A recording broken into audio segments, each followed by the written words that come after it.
ओम शांति।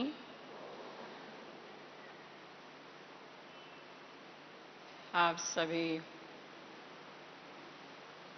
प्यारे बाबा की छत्र छाया में जब प्यारे मधुबन घर में पहुंच जाते हैं तो सबके चेहरे खिल जाते हैं, खुशनुमा हो जाते हैं, क्योंकि परमात्मा प्यार, परमात्मा पालना, इसका विशेष अनुभव हमें जितना सेंटर पर नहीं होता है, लौकिक घरों में नहीं होता है, उतना बाबा के इस बेहद घर में प्यारे मधुबन में होता है ना। आप सभी अनुभव करते हैं।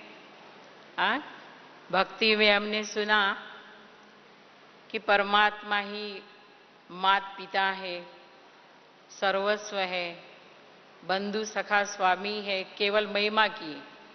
लेकिन माता पिता की पालना क्या होती है, परम पिता का प्यार क्या होता है, उसका जो सही अनुभव, प्रैक्टिकल अनुभव, वो कहाँ होता है? बाबा के घर में होता है ना।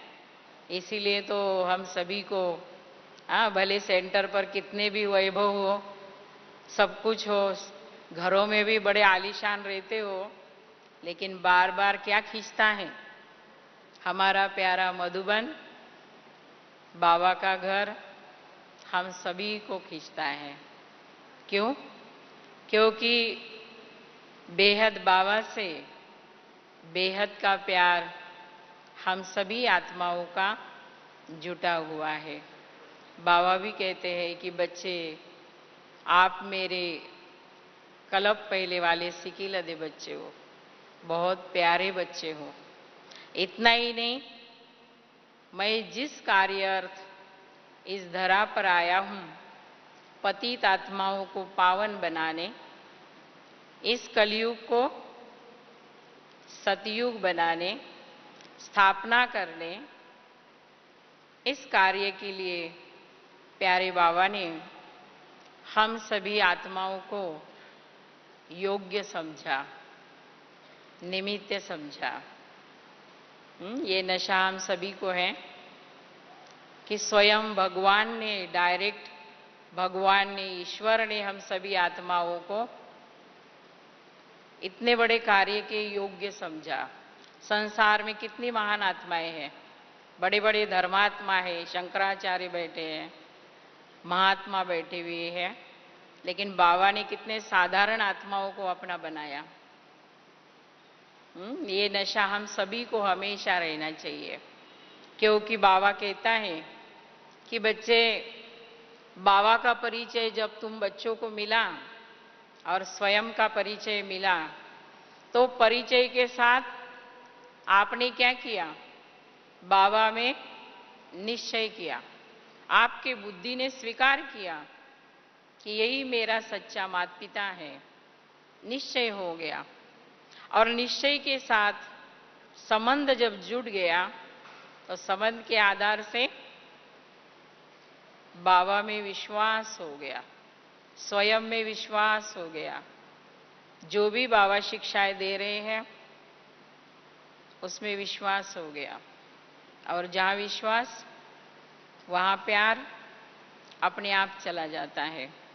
प्यार में विश्वास होता है, विश्वास में प्यार होता है, आपस में लिंक है। और जहां प्यार है, जहां विश्वास है, वहां प्राप्ति कभी भी दूर नहीं रह सकती है, वहां प्राप्ति साथ में है। हम आत्माएं प्राप्ति स्वरूप है, चाहे फिर वो निराकार शिव पिता से सर्वगुणों की प्राप्ति हो, सर्वशक्तियों की प्राप्ति हो, साकार बाबा के प्यार की प्राप्ति हो, पालना की प्राप्ति हो, या फिर जो आज हमें विषय मिला हमारे प्यारे दादी जी का अंग संग का अनुभव सुनाने का, ये भी हमारे लिए बहुत अनोखा और विचित्र अनुभव रहा है। वैसे तो मैं समझती हूँ कि यहाँ जो भी माताएं बहनें बैठी है, अधिकतर आत्माओं ने दादी जी की पालना ली होगी। आप में से कौन है जिन्होंने दादियों की पालना ली है? बड़े दादी जी की पालना ली है? बहुत है। और बहुतों ने नहीं भी ली है। वो तो बाबा कहता है ना, बच्चे, कई आत्माओं ने साकार को देखा, साकार की पालना ली, और फिर कई आत्माओं ने प्यारे दादी जी की पालना ली। और अभी जो भी हमारे नए भाई बहन आ रहे हैं, उनको किसकी पालना मिल रही? अव्यक्त बाबा की पालना मिल रही है। दूसरी दादियों की पालना मिल रही है। क्योंकि संसार के अंदर भी जब मनुष्य आत्मा अपना जीवन व्यतीत करती है तो उसका भी जीने का कोई आधार होता है। और जीने का केवल आधार नहीं, सहारा नहीं, लेकिन किसी ना किसी से प्यार भी होता है। तो तभी वो अपना जीवन अच्छी तरह से व्यतीत कर सकता है। हमें भी ये सौभाग्य प्राप्त हुआ, प्यारे दादी जी की पालना कम से कम हमने 35 साल तक अच्छी तरह से ली। आज की अगर वो स्मृतियाँ जागृत होती है तो इस आत्मा के अंदर फिर से वो बल निर्माण हो जाता है, वो उमंग उत्साह जागृत हो जाता है।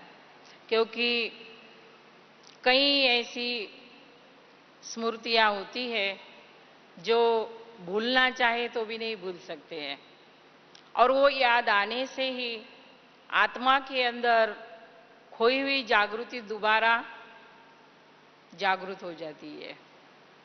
ऐसे ही कुछ 2-3 अनुभव मैं आप आत्माओं को सुनाऊंगी जो मैंने प्रैक्टिकल प्यारे दादी जी के साथ अनुभव किया। क्योंकि इस अलौकिक जीवन की प्रेरणा स्रोत कहो, अलौकिक माँ कहो, मास्टर पालनहार कहो, इस आत्मा के लिए दादी जी का मुख्य स्थान रहा। और दादी जी की लाइफ देख कर के ही मुझ आत्मा ने 1 सेकंड में निर्णय लेने के लिए, लाइफ के लिए कुछ मुझे खिंचावट नहीं हुई। क्योंकि ज्ञान में आते ही केवल 1 मास हुआ था। 1 मास के अंदर ही नागपुर से जब यहाँ पार्टी आने वाली थी बाबा से मिलने, तो मैं दीदी को बार बार कह रही थी कि दीदी मुझे भी जाना है, मुझे बाबा से मिलना जरूर है। बाबा कब से आए हुए हैं और मैं इतना लेट हो गई, अभी तो मैं रह नहीं सकती, मुझे जाना जरूर है। दीदी बार बार कहे कि तेरे माता पिता का लेटर चाहिए, और माता पिता लेटर देंगे तो आ सकेगी। अभी तो तुमको 1 ही मास हुआ है, कम से कम 6 मास तो रुको, उसके बाद मधुबन आना। मैंने बोला मैं तो नहीं रह सकती हूँ, मुझे आना जरूर है। तो बोले मुझे तो दादी की परमिशन लेनी पड़ेगी। मैंने बोला भले आप कुछ भी करो लेकिन आना है। और ड्रामा अनुसार 1 मास के अंदर ही मैं जैसी भी थी, आप समझते लौकिक लाइफ क्या होता है, कलर कपड़े, कान हाथ में सब पहना हुआ, तो वैसे ही दीदी के साथ मैं अपने छोटे पांडव भवन मधुबन में आई। और जब मैं पहली बार दादी से मिली, जैसे ही मिली, तो पता नहीं देखते बराबर ही मेरे में एक करंट सी आ गई। ऐसे करंट आ गया और फील हुआ आत्मा को कि तू यहाँ की है और कहीं दूसरी जगह की नहीं है, तुम यहाँ की है, तुम अपनी जगह पर आई है। दादी को देखते ही 1 सेकंड में मुझे ये फील हो गया, और मैंने तभी अंदर से निश्चय कर लिया कि अभी मुझे बनना है तो दादी जैसा ही बनना है। अभी मुझे कुछ भी ना पढ़ना है, ना आगे का एजुकेशन करना है। हालांकि मैंने कॉलेज में एडमिशन ली थी एग्जाम पास करने के बाद, लेकिन वो भी कैंसिल कर दिया। और दादी से जब मिली तो मैंने दादी को पहला यही कहा कि दादी बस अब मुझे तो आपके जैसा बनना है। बोले तुम कैसे बनेगी? देखो तुमने कान में पहन के रखे, गले में डाल के रखा है, हाथ में पहन के रखा है, तुम तो बन ही नहीं सकती, ऐसे कैसे बनोगी? मैंने बोला आप उपाय बताओ, अभी ले लो ये सब, लेकिन मुझे बनना है। तो बोले निकाल दो। अब दादी ने तो मजाक की, लेकिन मैंने तुरंत निकाल के दे दिए और दादी ने ले लिए, बाद में दीदी के पास दिए वापस। और तभी मैंने निश्चय किया कि आज से लेकर के मुझे इस ब्रह्मा कुमारी जीवन में रहना ही है। तो ये था पहला कदम प्यारे दादी के साथ देखते ही निश्चय करने का। आज भी वो दिन मैं कभी कभी याद करती हूँ और अभी भी मैं बता रही तो आप समझ सकते हैं कि मेरे सामने वो दिन कैसा याद आया होगा। नहीं समझ सकती मैं। जैसे ही दादी ने कहा कि बस अभी तो तुमको बनना ही है ना, फिर ठीक है, फिर ये सब निकालना पड़ेगा, चेंज होना पड़ेगा, और मैंने हाँ कहा और बस दादी की गोद में चली गई। इतना आंतरिक आनंद, आंतरिक प्यार, अंदर ही अंदर खिंचावट शुरू हो गई। किस लिए? लाइफ बनाने के लिए, जीवन बनाने के लिए। यहां से जैसे ही सेंटर पर गई तो मैंने तो पहले यही कहा दीदी को, दीदी प्लीज मुझे घर भेजो ही नहीं, मुझे तो यहाँ ही रहना है। दीदी ने कहा नहीं ऐसे नहीं होता है, रहने के लिए माँ बाप की छुट्टी चाहिए, जो भी कुछ है उस आधार से दीदी ने कहा। हम भी गए, लेकिन 8-10 दिन के अंदर ही वापस आ गए, सेंटर पर रह नहीं सके। और आज भी मुझे याद है कि आए तब से मुझे याद आता है कि मैं एक भी दिन लव के घर में नहीं रही होगी, गई होगी 1-2 घंटे के लिए, लेकिन वहां नाइट गुजारी मुझे गमता ही नहीं था। जैसे दीदी भेजते थे ट्रायल पीरियड में, जाओ 2-3 दिन रह के आओ, लेकिन मुझे वो दादी जी का प्यार, बाबा का घर, बाबा की शिक्षाएं, वो जैसे ही अंदर याद आई तो लौकिक घर अच्छा नहीं लगता था, खिंचावट थी। और ये कमाल मैं अपने दादी जी की ही मानती थी, ये सब दादी जी का ही है चमत्कार। तो ये मेरे लाइफ का पहला कदम, जो पहला अनुभव दादी जी का किया। उसके बाद में तो बहुत से ऐसे चांसेस आए। मुझे याद आता है क्योंकि हमारी दादी जी ममता की मूरत थी, नियम में भी इतनी थी, पालना में भी थी, प्यार में भी थी, ममत्व भी इतना था, लेकिन न्यारी और प्यारी भी उतनी ही रहती थी। साथ साथ त्रिकालदर्शी थी। अगर सच्चा प्रशासन सीखना हो तो दादी जी से सीखे कोई, उनके जैसा कोई पूरे विश्व में नहीं चला सकता है। बहुत बड़ी महानता थी, जो हमने ये सारा व्यवहार करते हुए उनको नजदीक से देखा, अच्छी तरह से देखा।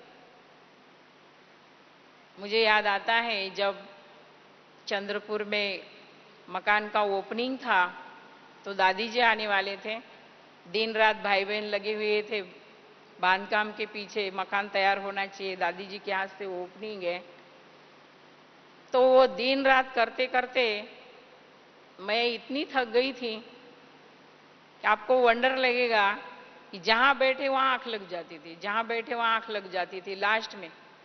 लेकिन जैसे ही दादी आए और दादी ने जैसे ही गाड़ी से उतरे और हाथ पकड़ा और गले से लगा लिया, वो थकान कहाँ चली गई और मैं कैसी एकदम लाइट हो गई, मुझे कुछ पता ही नहीं चला। 1 सेकंड के लिए तो मैं यही नहीं समझ पाई कि मैं हूं कहाँ, और पूरी थकावट दूर। और इससे आप समझ सकते हैं कि दादी हमारी कितनी त्रिकालदर्शी थी। दूसरी बात, दूसरा अनुभव ये था, जब मकान बनाया तो हमारा म्यूजियम का प्लान था, तो हमने हॉल ऊपर बना दिया म्यूजियम के हिसाब से। दादी जब आए, दादी ने उस हॉल में क्लास कराया। जब देखा कि ये दीवारें इस प्रकार से छोड़ी हुई है, म्यूजियम के ढंग से बनाई थी, म्यूजियम बाकी था होना, दादी ने कहा ये सब किस लिए छोड़ा है कुसुम? मैंने बोला दादी यहाँ म्यूजियम का प्लान बना रहे हैं, म्यूजियम बनाना चाहते। बोले ऊपर? ऊपर म्यूजियम नहीं बनेगा, तेरा म्यूजियम नीचे ही बनेगा, ऊपर नहीं बनेगा। मैंने कहा ठीक है दादी, जब आपने कह दिया माना वो नीचे ही बनना है। अभी उस घड़ी तो हमने कहा और नीचे ही बनाया, लेकिन आपको सच बताएं आज वो हम फील करते हैं कि दादी की जो दृष्टि थी वो दूरदृष्टि कितनी थी आज महसूस हो रहा है। क्योंकि ये कई सीढ़ी 3.5 मंजिल बिल्डिंग और नीचे से अगर कोई नई आत्मा ऊपर जाए म्यूजियम देखने, उसके पीछे एक बहन जाएगी। अभी वो कभी शराबी है, कैसा है, क्या है, ध्यान कौन रखेगा, सेफ्टी कैसे रहेगी? अभी इतना सारा तो हमको कुछ दिमाग ही नहीं था। हमने तो सिर्फ बड़ा हॉल है और यहाँ अच्छा बनेगा, किसी ने कह दिया, हमने भी सोच लिया। लेकिन दादी जी आए, 1 सेकंड में देखते बराबर ही तुरंत कह दिया, इसको आप क्या कहेंगे? और दादी के कहने पर कोई भी आत्मा ऐसी नहीं होगी जो ना कहे नहीं नहीं ऐसा होना है, कभी भी क्रॉस नहीं हो सकता था। दादी के अंदर इतनी पावर थी, क्योंकि हमने तो दादी के साथ रहते हुए कभी कभी ब्रह्मा का फेस देखा दादी में। हमारे लिए तो मास्टर ब्रह्मा थे दादी।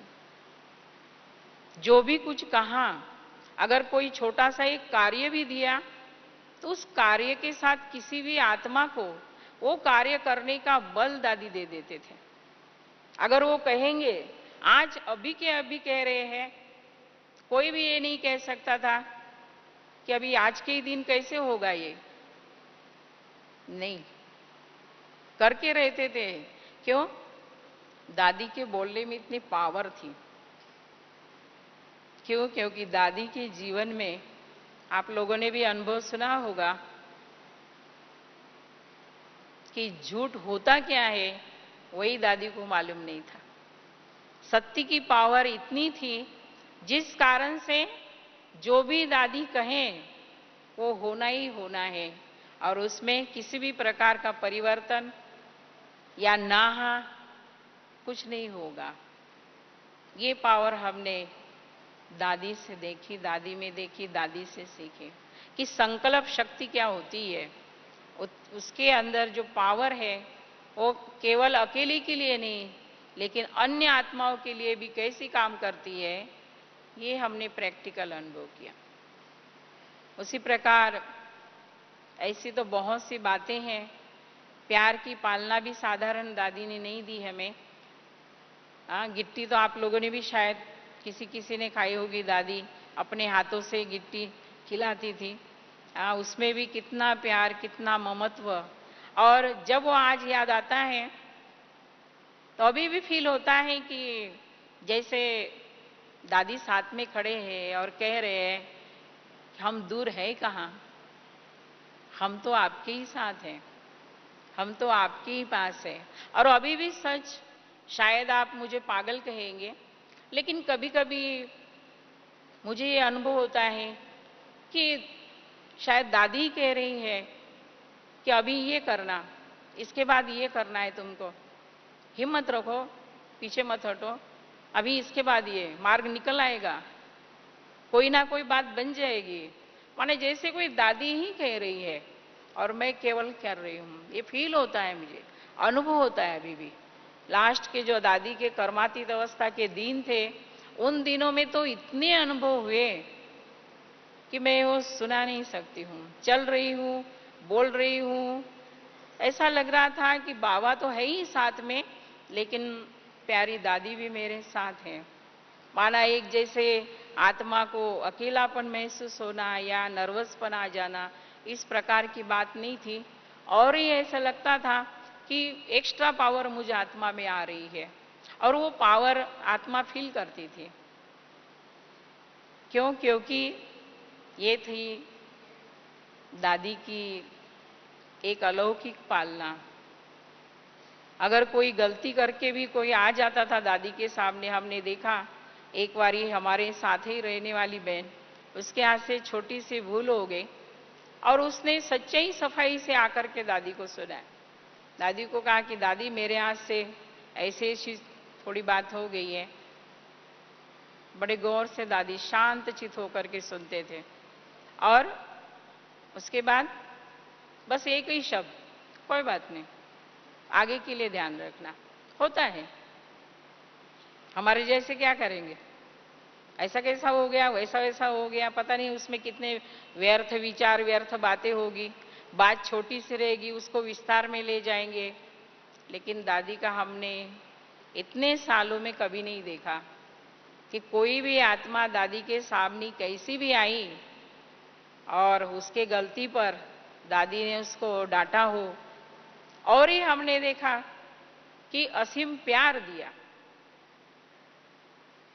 तो जो आत्मा सामने आने की हिम्मत नहीं करती थी कि अब मेरे से तो गलती हो गई, मैं कैसे जाऊं दादी के साथ, वो और ही दोबारा कैसे आएगी, लाइट होकर के आती थी। अनुभव होता था कि दादी तो हमारी है।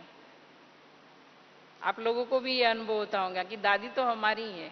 कभी भी कैसे जाए दादी के पास, दादी क्या कहेगी, कभी संकल्प भी नहीं उठता था। याद आता है आप लोगों को? अगर यहाँ से क्लास करके भी निकले, दादी रास्ते से भी चलती थी तो कैसे चलती थी? दोनों बाजू से अगर आप भाई बहन सब खड़े हो जाए, दादी कभी भी ऐसी कभी भी नहीं चली होगी। कैसे चलती थी दादी? है? देखा, माना दादी के अंदर की जो भावनाएं हैं, हम आत्माओं के प्रति, दैवी परिवार के प्रति, वो अभी कैसा लगता है? आज भी अगर वो फील करो तो कैसा लगता है? सन्मुख अनुभव होता है आत्मा को। ऐसा लगता है कि जैसे दादी जी अभी भी हमें निहार रही है, हमें प्यार दे रही है। होता है ना? क्यों? क्योंकि दादी का शिक्षा देने का तरीका भी अलग था, इसीलिए डर नहीं लगता था।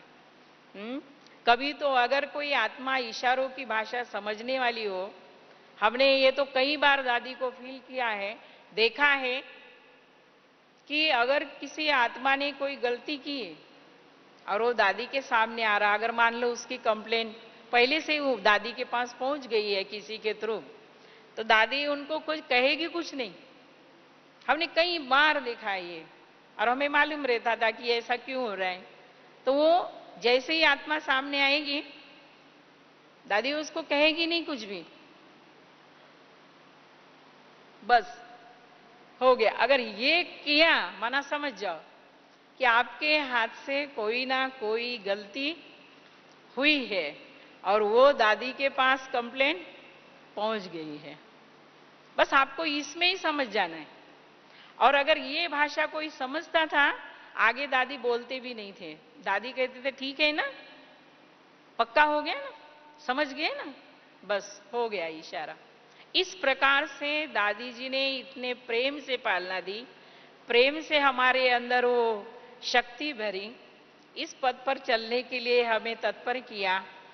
आज दादियों की जो हम पालनाओं में पलते हैं, तो वो अनुभूतियां जीवन में काम करती है। आज बाबा भी हमें क्या कहता है?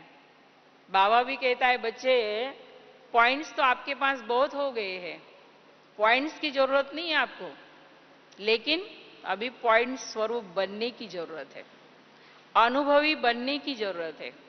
बाबा हमारे से क्या चाहता है? दादी भी हमारे से क्या चाहती है? बाप समान बने, हर एक आत्मा बाप समान बने, अव्यक्त बने, अशरीरी बने, गुणों में महान बने। इसलिए हम सभी का यह लक्ष्य होना चाहिए कि जो आज हमने भले साकार में पालना नहीं ली, लेकिन प्यारे दादी जी की जो हमने साकार में पालना ली, आज दादी ने भी कोई कमी नहीं रखी है। एक छोटा वृक्ष का थूर था, आज कितना बड़ा बढ़ गया है, वट वृक्ष हो गया है। ये हमारे दादी की कमाल है, साधारण सी बात नहीं है। ब्रह्मा बाप ने भी हाथ में हाथ देकर के सारी शक्तियां दादी जी को वरदान में दे दी, मामूली बात नहीं है। इसीलिए दादी जी की पालना ये डायरेक्ट पालना है। और इसलिए आज जो भी दादी जी के हाथ से पली हुई आत्माएं हैं, उनके अंदर 100% निश्चय, बाबा के प्रति असीम प्यार, प्रैक्टिकल धारणा में भी मजबूत दिखाई देंगे, ढीले ढाले नहीं। क्यों? क्योंकि दादी ने केवल धारणा नहीं सिखाई, लेकिन धारणा सिखाते हुए उसको सींचना कैसे होता है, वह अपने प्रैक्टिकल गुणों के आधार से सिखाया, प्रैक्टिकल व्यवहार के माध्यम से सिखाया। और इसीलिए हम आत्माओं को इजी गया, मुश्किल नहीं लगा। नहीं तो हर बात मुश्किल अनुभव होती थी।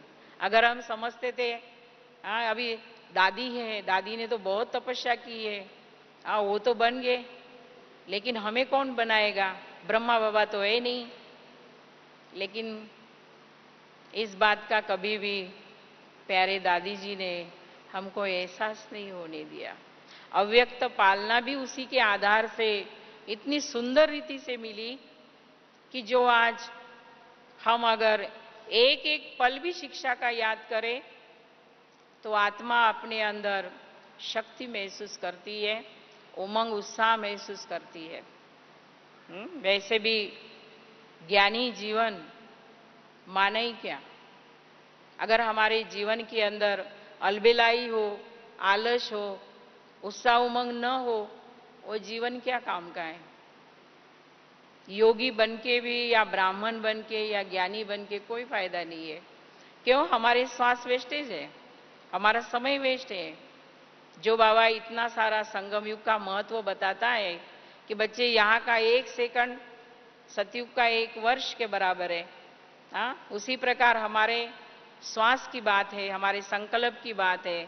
अगर हम इन सभी बातों के महत्व को अच्छी तरह से समझे और हमारे आदरणीय दादी जी की हमें मिली हुई पालना, अगर हम उसको भी एकांत में जाकर के आज भी अगर स्मृति करें तो हमारे अंदर अपने लिए एक नई जीवन शैली निर्माण हो जाती है।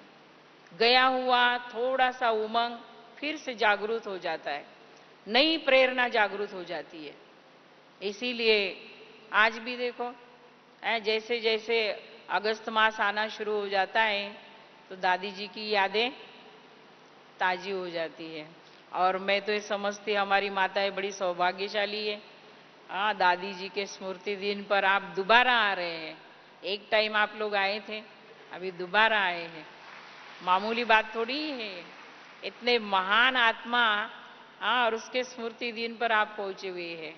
दादी जी आती हैं, बात करती हैं, आप लोग देखेंगे, आनंद आएगा। तो ये सीन कलब के बाद ही इमर्ज होगा, क्या कभी भी नहीं हो सकता है। इसीलिए हाँ ये भी हमारा एक बहुत बड़ा सौभाग्य है। संगम का हर पल हमारे लिए कोई ना कोई नई बात लेकर के आता है, नई प्रेरणा लेकर के आता है।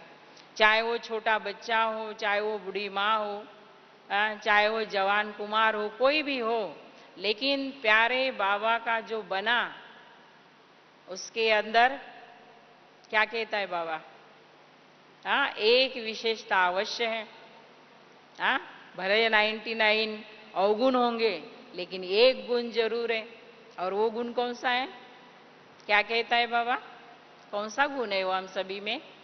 माताएं बोलो, कौन सा गुण है? प्यारे बाबा को हमने पहचान लिया। देखो बड़े बड़े ऋषि मुनि अभी भी तप कर रहे हैं, हाँ उन्होंने नहीं पहचाना और हम साधारण आत्माओं ने पहचान लिया। साधारण सी बात नहीं है। अगर हम इस मूर्ति को भी जागरूक रखें तो अपना खुद का अस्तित्व क्या है वो आत्मा खुद निखार सकती है। साधारण सी बात नहीं है। चाहे हमारा ब्रह्मा बाबा हो, चाहे हमारी दादी जी हो, और उनके साथ हमारा कनेक्शन है, हम ब्राह्मण परिवार का कनेक्शन है। साधारण सी बात है क्या ये? आज इतना बड़ा विश्व है और विश्व के अंदर की आत्माएं देखो कितनी है। तो हीरो हीरोइन हो गए ना, साधारण थोड़ी हो गए। इसीलिए हम आत्माएं अपने महत्व को जाने, और हमने जो हमारे इस दादियों से जो पालना ली है, बाबा के घर से जो हमें पालना मिलती है, इतना बड़ा जो हमें बेहद परिवार मिला हुआ है, हमने इन बातों से कुछ ना कुछ हमेशा अपने आप को छोटा समझकर सीखते रहना चाहिए, क्योंकि आखिर हम स्टूडेंट है ना। बाबा क्या कहता है, तुम्हारी पढ़ाई शुरू है, तुम स्टूडेंट है। तो स्टूडेंट माना केवल पढ़ने से ही नहीं होता है, हर एक आत्मा से कुछ ना कुछ सीखना, ये भी स्टूडेंट की बात होती है। हम क्यों? क्योंकि हम अलौकिक स्टूडेंट है, उस दुनिया के स्टूडेंट नहीं है ना। तो इसीलिए जो हमें बड़ों ने सिखाया, हमारे दादी ने सिखाया, आज भी अगर वो गुण, वो कर्तव्य हम याद करें तो आज भी आत्मा अपने स्थिति को ऊंचा बना सकती है। हमने देखा लास्ट के दिनों में दादी की जैसे ही कर्मातीत अवस्था होती जा रही थी, देखो दादी ने बात करना बंद कर दिया था, बात नहीं करते थे, लेकिन दादी केवल दिखाई दी तो भी आत्माओं को कितनी खुशी हो जाती थी। जरूरी नहीं था कि दादी ने बोलना ही चाहिए, केवल दिखाई दी तो भी आत्माओं के अंदर उमंग आ जाता था, उत्साह आ जाता था। ये थे दादी की अवस्था की कमाल, मामूली बात नहीं है। जो बाबा कहता है कि बच्चे तुम्हारे जो नयन चयन है वो रूहानी होनी चाहिए, तुम्हारे अंदर वो झलक, वो फलक होनी चाहिए, वह हमने कहाँ से देखी, किससे देखी? दादी से देखी। दादी के वो नयन जो नूर थे, वो तो ऐसे थे जैसे कि भगवान उनके नयनों द्वारा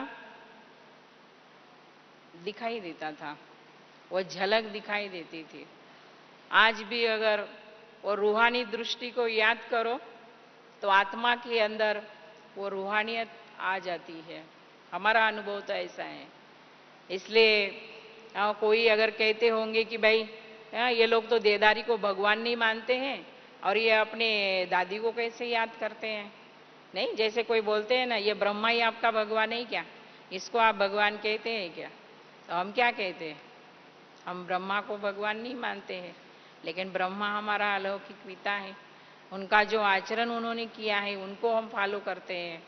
बाकी भगवान तो वो भी निराकार को मानते हैं, तो वो अपने को क्यों मानेंगे? वैसे दादी जी भी अपने को क्यों मानेंगे? लेकिन परमात्मा के गुणों को, परमात्मा के वरदानों को, परमात्मा की शक्तियों को साकार किसने किया? क्या आज अगर आपको कोई पूछे भगवान ने संसार रचते हुए क्या आपने देखा, आपका जवाब क्या है? क्या कहा मैंने? भगवान ने संसार रचते हुए क्या आपने देखा? बोलो, देखा? कहाँ देखा? हाँ, जरूर। तो कितनी ऊंची बात है, कितनी नशे की बात है कि स्वयं सृष्टि का रचयिता बाप, उसको हमने संसार को रचते हुए अपने इन नयनों से प्रत्यक्ष देखा हुआ है। ये साधारण बात है? और देख रहे हैं लोग, अभी भी ढूंढ रहे हैं, तड़फ रहे हैं एक सेकंड के दर्शन के लिए, और हमने उसको पा लिया, हमने उसको देखा। लोग कहते हैं ना, क्या आपने भगवान को देखा? हम क्या कहते हैं? देखना कोई बड़ी बात है? हमारे लिए देखना बड़ी बात नहीं, हम तो उसके गोद में पल रहे हैं, झूल रहे हैं, प्यार लूट रहे हैं। आप तो देखने की बात कर रहे हैं क्या? ये तो नशे की बात है ना। इसलिए हम भी अपने जीवन के अंदर क्या सीखे? जैसे हमारे दादियों को कितना नशा है बाबा का, बाबा के प्यार का, हमें भी उतना नशा रहना चाहिए। जहाँ नशा होता है तो वहाँ गम कोसों दूर होता है। अगर कोई गम की बात आ भी जाए, वो रुकेगी नहीं नशे के आगे। क्यों? क्योंकि वो नशे में चूर है।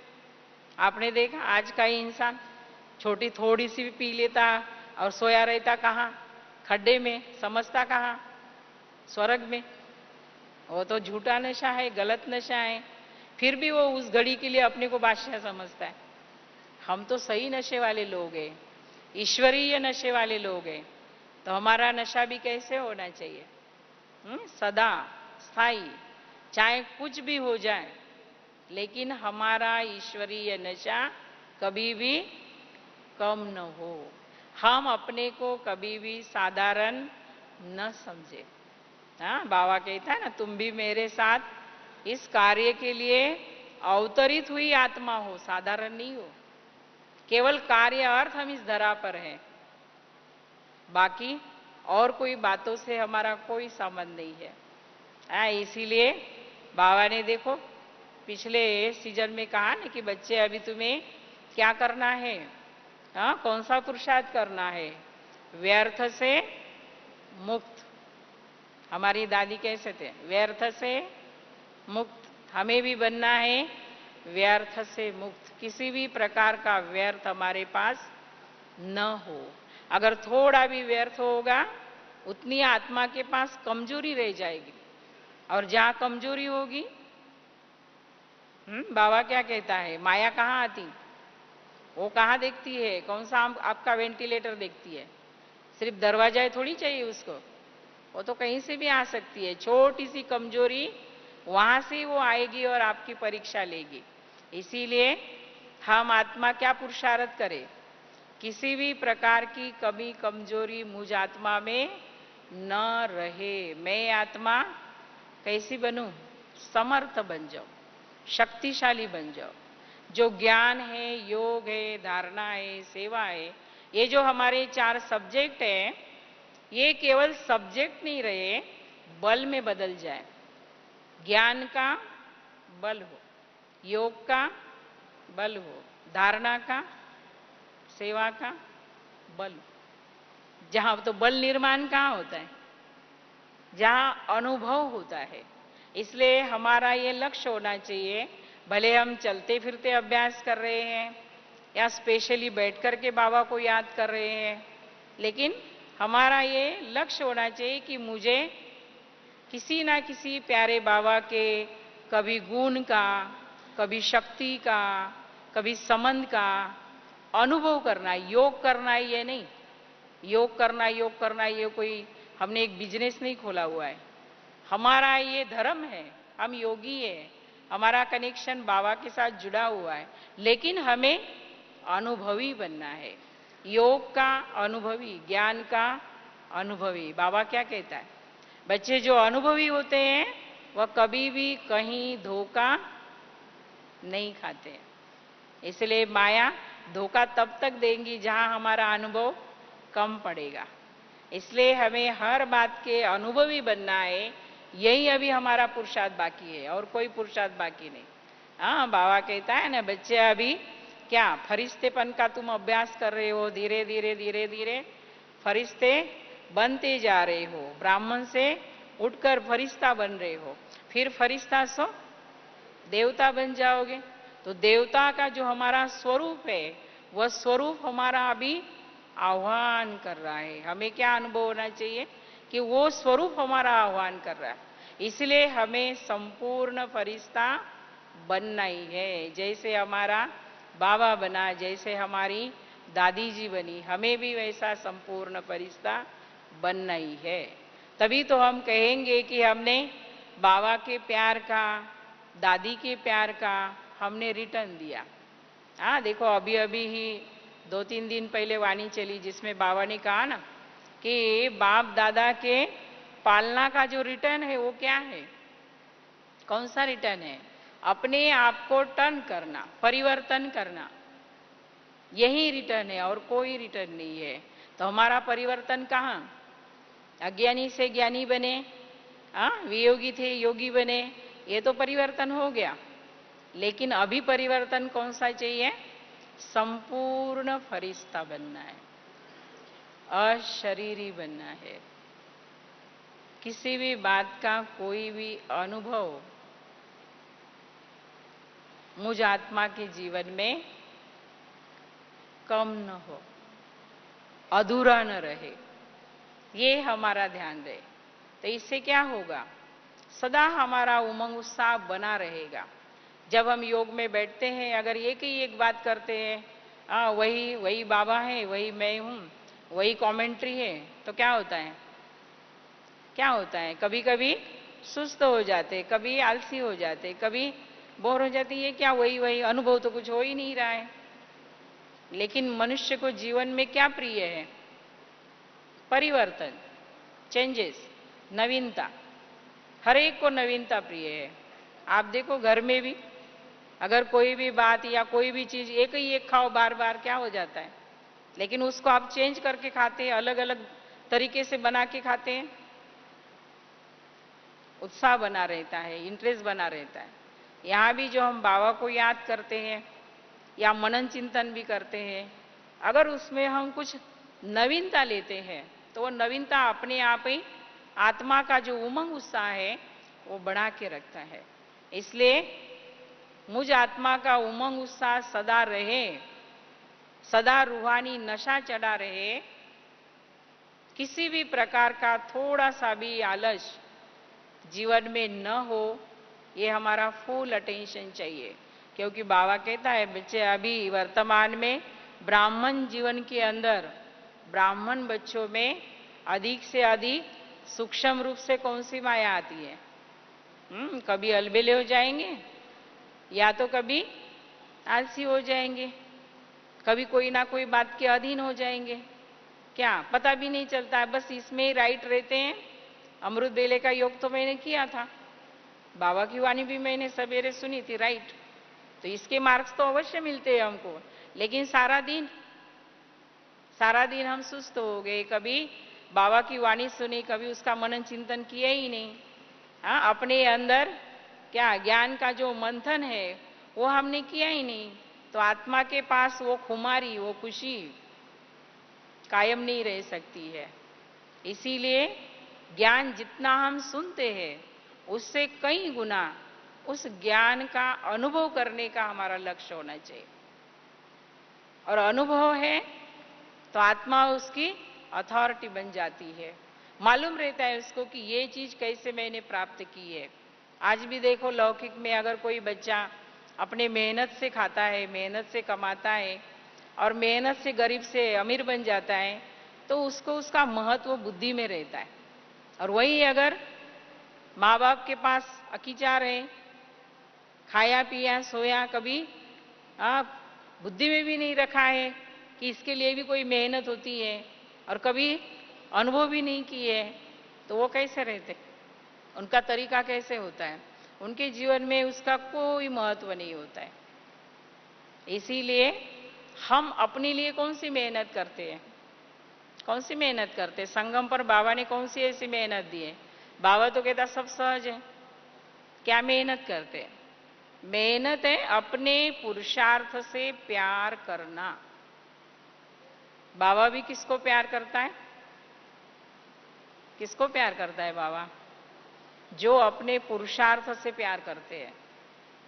पुरुषार्थ से प्यार करना माना जो बाबा ने दी हुई दिनचर्या है हमारी, अमृत बेले उठना, अमृत बेले बाबा को पावरफुल रीति से याद करना, बाबा की वाणी सुनना, सारे दिन में भी बाबा को अपना साथी बना के रखना, उसके साथ का अनुभव करते रहना, उसके साथ बात करते रहना, अपनी दिनचर्या को चेक करते रहना।